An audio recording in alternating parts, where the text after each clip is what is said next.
आप सभी दोस्तों का फिर से मैं स्वागत करती हूँ मेरे इस चैनल में। रहस्य बुक का एक बहुत ज़बरदस्त लाइन है, उसमें आप अगर पढ़े होंगे कि जिसके पास है उसे और दिया जाएगा और जिसके पास नहीं है उससे छीन ली जाएगी। मतलब ये दो लाइन आप देखिए, जो आपके पास है यानी भरपूर आपके पास है तो आपको और भी दे दिया जाएगा, और जो आपके पास अगर कुछ है नहीं तो आपके पास जो चीज़ है वो भी छीन ली जाएगी। मतलब कितनी गहरी बात है भाई, सोचने वाली बात है। और ये दो लाइन रहस्य बुक में भी है। You can heal your life अगर आप पढ़े होंगे, उसके अंदर भी ये दो बातें कही गई है। और भी मैं बुक पढ़ी हूँ जिसमें दो लाइन लिखी हुई मुझे मिला। लाइन पर बहुत गहराई से मैंने सोचा कि आखिर क्या है इसे दो लाइन में, आखिर क्यों भाई। ऐसे देखा जाता है कि जिसके पास पैसे हैं उसे और भी दिया जाता है, चाहे व्यक्ति अच्छे हो बुरा हो, इससे पैसे की एनर्जी को कोई फ़र्क नहीं पड़ता। लेकिन पैसों की ज़रूरत आखिर किसको होती है। आप देखिए कि दिन भर में जो रिक्शा चालक होती है, जो कि ऑटो रिक्शा चलाते हैं, उनको कितनी तकलीफ़ होती है। उनको पैसों की सबसे ज़रूरत ज़्यादा नीड होती है। आप देखेंगे कि कभी रोड चलते हुए आप देखेंगे कि कहीं पर भी साइट शुरू हो रहा है, कहीं पे घर बन रही है, कहीं पे कोई प्रोजेक्ट शुरू हो रहा है और वहाँ पे काम कर रहे हैं मेल फीमेल यानी पुरुष और महिलाएं दोनों काम कर रहे हैं। और ऐसे देखा जाता है कि उनके साथ बच्चे भी हैं, यानी दिन भर कड़ी धूप में फिर बरसात में, फिर देखा जाता है कि हमारे किसान भाई जो कि खेत में दिन रात मेहनत कर रहे हैं। एक्चुअली में जिसकी पैसे की नीड है उन बेचारों को तो पैसे की लाले पड़ जाती हैं। तो ऐसे में क्या है, क्या ये इसमें उस व्यक्ति का दोष है या पैसे की एनर्जी के साथ उसका कुछ ऐसा चीज़ है, ऐसा मेल है, या ऐसी कुछ बातें हैं जो कि उसे या तो बताया नहीं गया, या तो वो फील नहीं किया, और या तो वो शुरू से ही इस चीज़ को वो जानता ही नहीं है।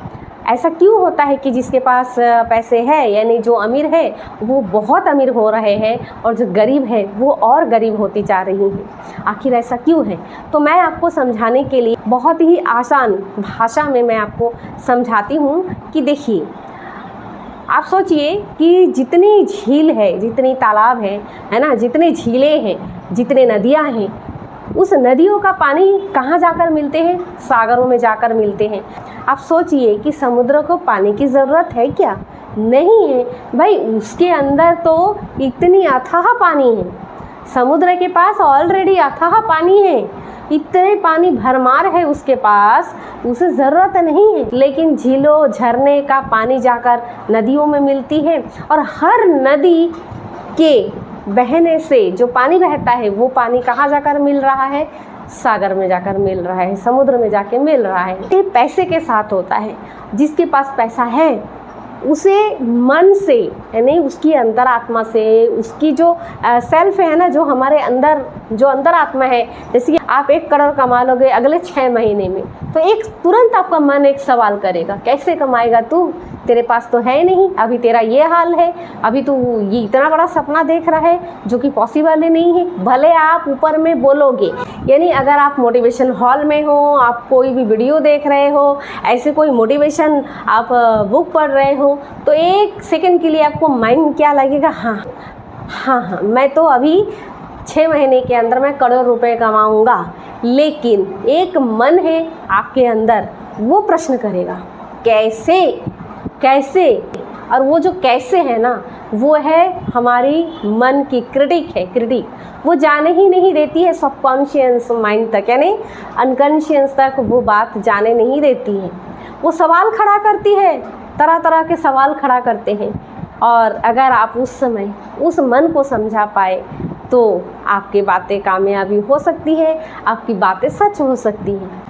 लेकिन बात यह है कि ऐसे ही लोगों के साथ होता है। ऐसे कई सारे प्रोजेक्ट बनते हैं, घर बनते हैं, कई बड़े बड़े मॉल बनते होंगे, बिल्डिंग बनती होंगी, बड़े बड़े फैक्ट्रियाँ बनते होंगे, न जाने हज़ारों मजदूर है, हज़ारों लोगों की नीड है, पैसे की नीड।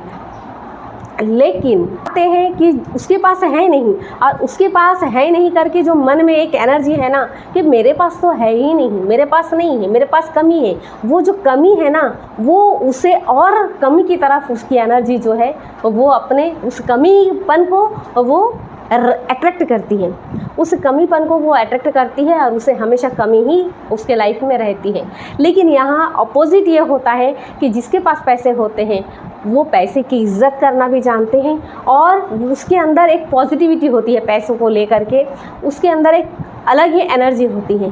तो वो और पैसे की तरफ यानी पैसे को और एनर्जी देते हैं, अच्छी एनर्जी, और पैसे उसकी तरफ और वो अट्रैक्ट करते हैं। इस तरह से मनी अट्रैक्ट करते हैं लोग।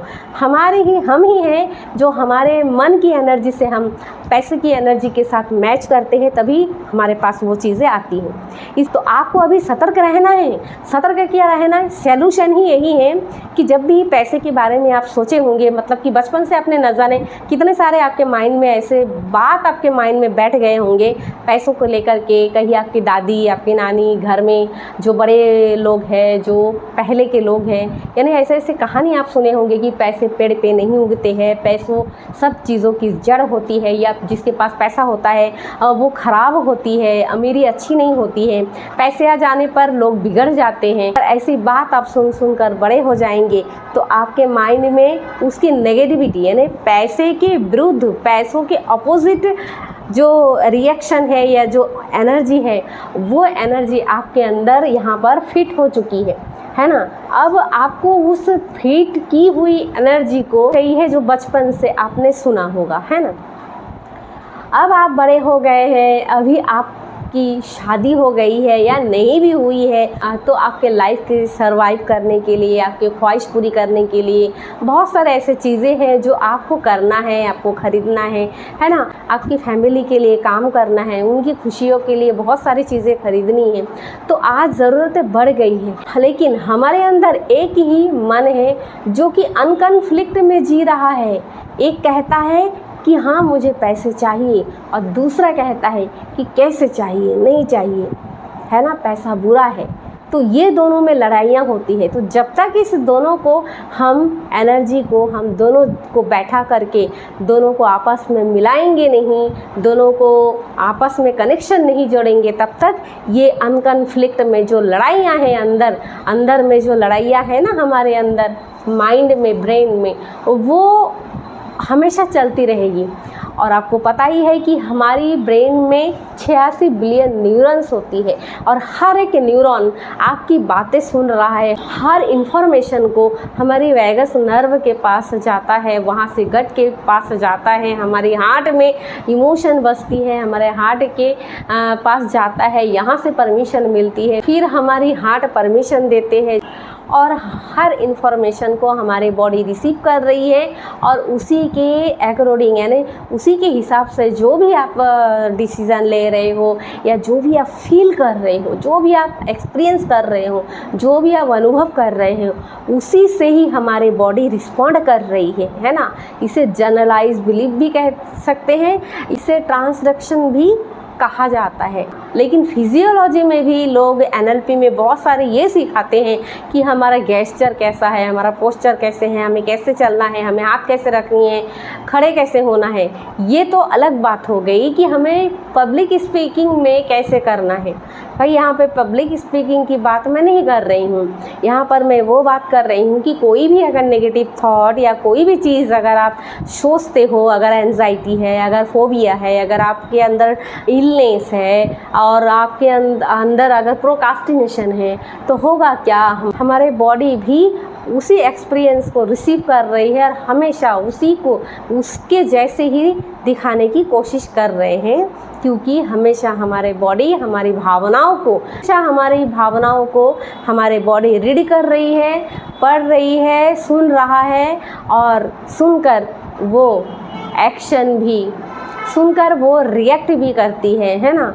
तो इसमें दो लैंग्वेज आती है, एक तो वर्बल लैंग्वेज तो चलो आपने एक कहा तो मैंने दो कहा, चलो बात ख़त्म हो गई। लेकिन अगर आप कहेंगे कि नहीं, बहुत सारे लोग मुझे बहुत कुछ बोल के जाते हैं लेकिन मैं कुछ नहीं बोलती या कुछ नहीं कहता, तो मुझे पता है कि भले आप कुछ नहीं कहते उस समय, भले आपके अंदर बहुत पेशेंस है, आप अनुभवी है, आप भले कुछ नहीं कहते, लेकिन आपके अंदर उस समय जो आपकी फिजियोलॉजी होती है ना, जो जैसे कि कोई भी नेगेटिव बातें, कोई आपको बुरा भला बोल रहा है, कोई आपके बारे में कोई कुछ और बोल रहा है, तो आपके मन में जो फीलिंग होगी ना, आपके अंदर में जो आपकी हार्ट बीट चल रही होगी, समय आपके बॉडी की हार्ट बीट कैसी चल रही है, आपकी ब्लड प्रेशर कैसी हो रही है, आपके अंदर की जो इंटरनल जो कि ऑर्गन है वो कैसी अंदर में फंक्शन कर रही थी,